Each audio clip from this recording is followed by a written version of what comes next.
Guys ನಾವಿವಾಗ tiffin ಮುಗಿಸ್ಕೊಂಡು ಧರ್ಮಸ್ಥಳದಿಂದ ಸೂರ್ಯ temple ಅಲ್ವೇನ್ರಿ. Actually ಸೂರ್ಯ ಅನ್ನೋದು ಒಂದು ಪ್ಲೇಸ್ ಹೆಸರು. ಆ ಪ್ಲೇಸ್ಗೆ ಏನಕ್ಕೆ ಆ ಸೂರ್ಯ ಅಂತ ಹೆಸರು ಬಂತು ಅನ್ನೋದನ್ನು ಫುಲ್ ವಿಡಿಯೋ ನೋಡಿ ಸಿಗುತ್ತೆ. ಅದಕ್ಕೆ ಮುಂಚೆ ನೀವು ಮಾಡಬೇಕಾಗಿರೋದಿಷ್ಟೇ, ನಮ್ಮ ಚಾನಲ್ನ ಯಾರೆಲ್ಲ ಸಬ್ಸ್ಕ್ರೈಬ್ ಮಾಡದೆ ನೋಡ್ತಿದ್ದೀರೋ ಸಬ್ಸ್ಕ್ರೈಬ್ ಮಾಡ್ಕೊಳ್ಳಿ. ಬನ್ನಿ ಹೋಗೋಣ ಸೂರ್ಯ temple. Welcome to the Travel Kannadiga Madhu channel. We explore guides and vlogs. Discover beautiful Karnataka with me. Hit that subscribe button. Let's travel together.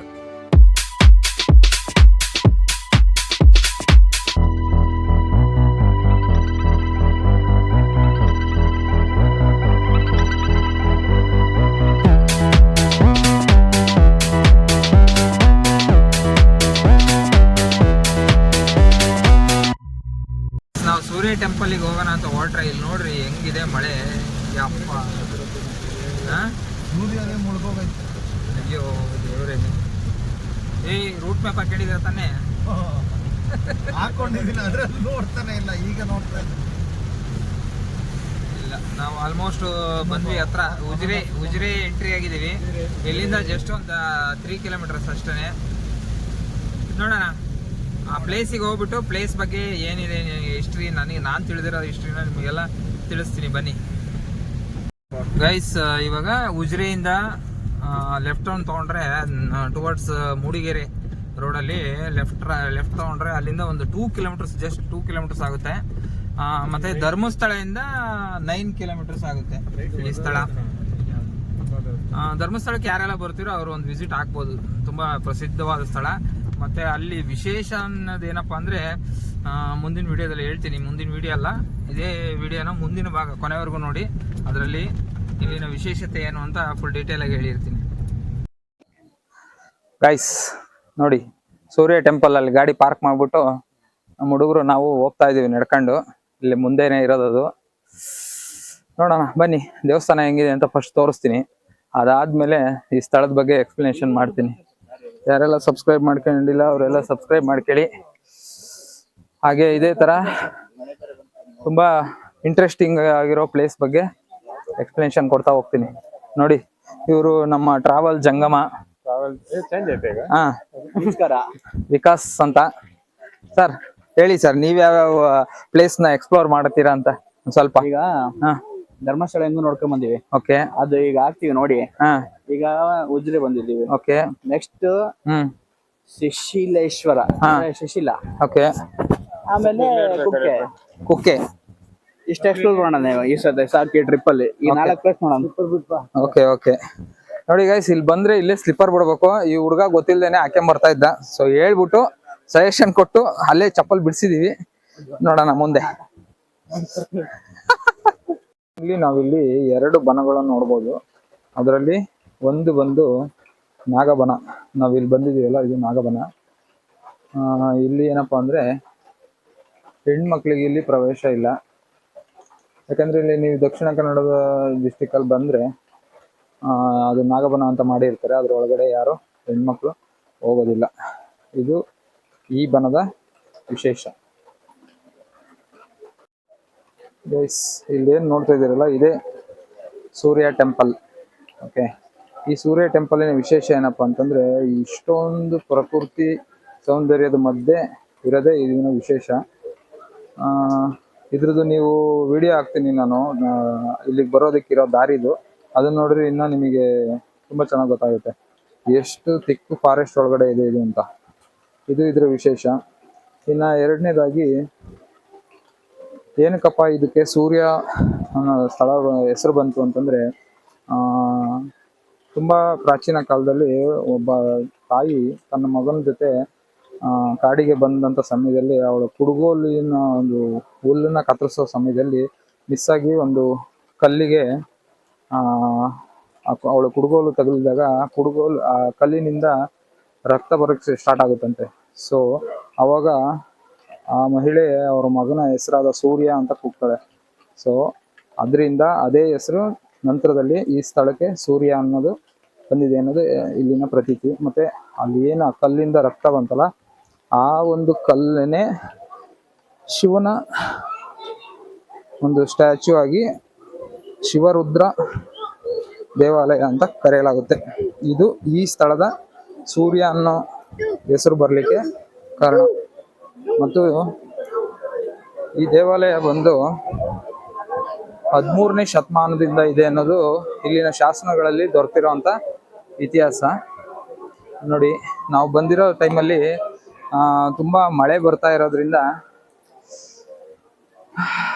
ತುಂಬ ಚೆನ್ನಾಗಿದೆ ವೆದರು. ನಮಗೂ ವಿಡಿಯೋ ಮಾಡಲಿಕ್ಕೆ ಒಂಥರ ಖುಷಿ ಅನಿಸ್ತಾ ಇದೆ. ಮತ್ತು ಇಲ್ಲಿನ ವಿಶ್ವದಲ್ಲೇ ಅತ್ಯಂತ ಒಂದು ವಿಶೇಷವಾದ ಆಚರಣೆ ಅಂತಲೇ ಹೇಳ್ಬೋದು. ಏನಪ್ಪ ಅದು ಆಚರಣೆ ಅಂತಂದರೆ, ಇಲ್ಲಿ ಯಾರಾದರೂ ನಿಮಗೆ ಬೇಕಾದಂಥ ಹರಕೆಗಳನ್ನು ಮಾಡ್ಕೊಳ್ಳೋದಾದರೆ ಬಂದು ಇಲ್ಲಿ ಹರಕೆ ಮಾಡ್ಕೋಬೋದು. ಹರಕೆ ಮಾಡ್ಕೊಂಡ ನಂತರ ನಿಮ್ಮ ಹರಕೆ ಈಡೇರಿದ ನಂತರ ಅವನ್ನ ಒಂದು ಗೊಂಬೆ ರೂಪದಲ್ಲಿ, ಫಾರ್ ಎಕ್ಸಾಂಪಲ್ ಕಿವಿ ರಿಲೇಟೆಡು, ಕಣ್ಣು ರಿಲೇಟೆಡು, ಅಥವಾ ಯಾವುದೋ ಮನೆ ಕಟ್ಟೋದಕ್ಕಾಗಲಿ ಅಥವಾ ಇನ್ನೊಂದು ಬೇರೆ ಏನೋ ವಿಚಾರಕ್ಕಾಗಲಿ, ಅದೆಲ್ಲದಕ್ಕೂ ಕೂಡ ಇಲ್ಲಿ ಗೊಂಬೆ ರೂಪದಲ್ಲಿ ಆ ಒಂದು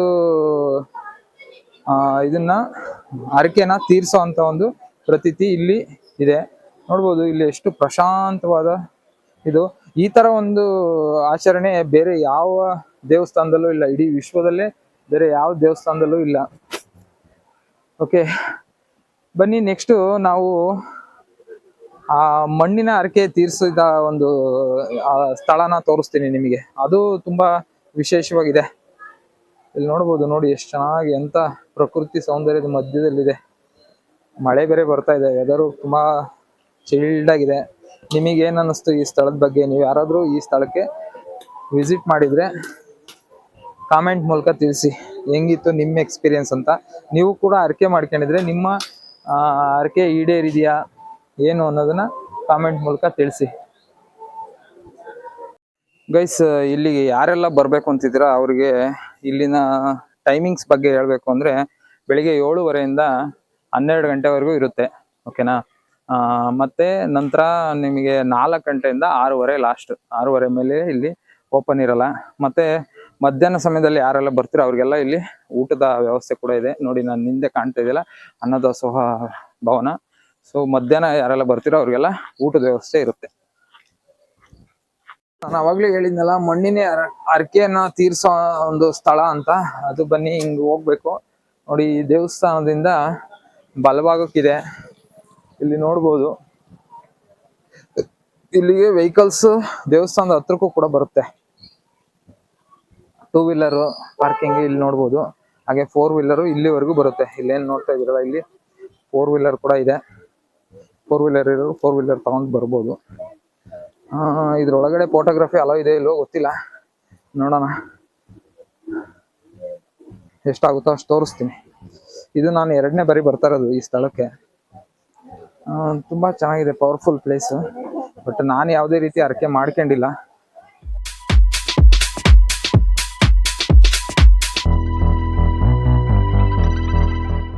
ಶ್ರೀ ಶಿವರುದ್ರ ದೇವಸ್ಥಾನ ಸೂರ್ಯ ಮಣ್ಣಿನ ಹರಕೆ ಬನ. ನಾವು ಅವಾಗಲೇ ಹೋಗಿದ್ದು ನಾಗಬನ, ಇದು ಮಣ್ಣಿನ ಹರಕೆ ಬನ. ಓಕೆ, ಇಲ್ಲಿ ಇನ್ನೊಂದು ವಿಶೇಷವಾಗಿ ನೋಡ್ಬೋದು, ಇಲ್ಲಿ ಒಂದು ಕಲ್ಯಾಣಿ ಇದೆ. ಎಷ್ಟು ಪ್ರಶಾಂತವಾಗಿರೋ ಕಲ್ಯಾಣಿ. ಇಲ್ಲಿ ಯಾರನ್ನೂ ಒಳಗಡೆ ಯಾರನ್ನೂ ಬಿಡಲ್ಲ, ಈಜಕ್ಕೆ ಬಿಡಲ್ಲ. ಇದು ಬರೀ ಸ್ವಾಮಿಯ ಇದಕ್ಕೆ ಅಭಿಷೇಕಕ್ಕೆ ಅಂತ ಈ ನೀರನ್ನ ಬಳಸಲಾಗುತ್ತೆ. ನೋಡಿ ಎಷ್ಟು ಪ್ರಶಾಂತವಾಗಿದೆ, ತುಂಬಾ ಚೆನ್ನಾಗಿದೆ. ನೋಡಿ, ಜನನ ಇದು ಅಟ್ಯಾಕ್ ಮಾಡ್ಬಿಟ್ಟಿದೆ.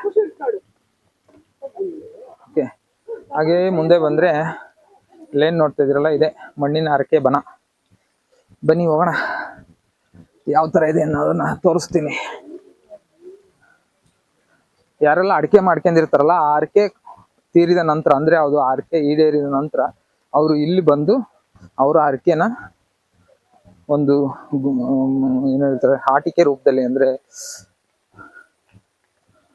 ಮಣ್ಣಿನ ಇದ್ರ ರೂಪದಲ್ಲಿ ಇಲ್ಲಿ ಬಂದು ತೀರಿಸ್ತಾರೆ. ನಾನು ಅವಾಗಲೇ ಹೇಳಿದ್ರ ಹಾಗೆ ಇಲ್ಲಿ ಮೊಬೈಲ್ ಕ್ಯಾಮ್ರಾನ ಮೀನ್ಸ್ ರೆಕಾರ್ಡಿಂಗ್ ಮಾಡ್ಲಿಕ್ಕೆ ಅಲೋ ಇಲ್ಲ. ಸೊ ಅದರಿಂದ ನಾನು ಅಲ್ಲಿನ ಕ್ಲಿಪ್ಸ್ ನನಗೆ ಎಲ್ಲಾದ್ರೂ ಸಿಕ್ಕರೆ ಅವರು ಯಾವ ತರ ಅದು ಬನ ಇದೆ ಅನ್ನೋದನ್ನ ನಾನು ನಿಮಗೆ ತೋರ್ಸಕ್ ಟ್ರೈ ಮಾಡ್ತೀನಿ. ನೋಡಿ, ಅದು ನನ್ನ ಕೈಗಳು ಮೊಬೈಲ್ನೇ ಕಿತ್ಕೊಳಕ್ ಬರುತ್ತೆ, ಸ್ವಲ್ಪನೂ ಜ್ಞಾನ ಇಲ್ಲ, ಅದಕ್ಕೆ ಅದು ನಮ್ಮ ಅಂಗ ಅನ್ನೋದು. ಓಕೆ, ಇದು ಕಲ್ಯಾಣಿ. ಇದೇ ನೀರಿನಿಂದ ಆ ಸ್ವಾಮಿಗೆ ಅಭಿಷೇಕ ಮಾಡಲಾಗುತ್ತೆ. ಯಾರೆಲ್ಲ ಇಲ್ಲಿ ಬಂದಿದ್ದೀರಾ, ನಿಮಗೆ ಇಲ್ಲಿ ಹರಕೆ ಮಾಡ್ಕೊಂಡು ಅದು ತೀರಿ ಮತ್ತೆ ನೀವು ಆ ಹರಕೆನ ತೀರಿಸಿರೋ ಯಾವ್ದಾದ್ರು ಉದಾಹರಣೆ ಇದ್ರೆ ದಯವಿಟ್ಟು ಕಾಮೆಂಟ್ ಮೂಲಕ ತಿಳಿಸಿ. ಹಾಗೆ ನಿಮ್ಮೂರ ಹತ್ರದಲ್ಲೂ ಕೂಡ ಯಾವ್ದಾದ್ರು ಒಂದು ವಿಶೇಷವಾದ ಸ್ಥಳ ಇದ್ರೆ ಎಕ್ಸ್ಪ್ಲೋರ್ ಮಾಡಲಿಕ್ಕೆ ಕಾಮೆಂಟ್ ಮೂಲಕ ತಿಳಿಸಿ, ಬಂದು ಎಕ್ಸ್ಪ್ಲೋರ್ ಮಾಡೋಣ. ಮತ್ತೆ ಈ ಸ್ಥಳದ ಈ ವಿಡಿಯೋ ಹೇಗಿತ್ತು ಅನ್ನೋದನ್ನ ನಿಮ್ಮ ಅನಿಸಿಕೆ ಅಭಿಪ್ರಾಯನ ಕಾಮೆಂಟ್ ಮಾಡಿ. ಬಾಯ್, ಟೇಕ್ ಕೇರ್.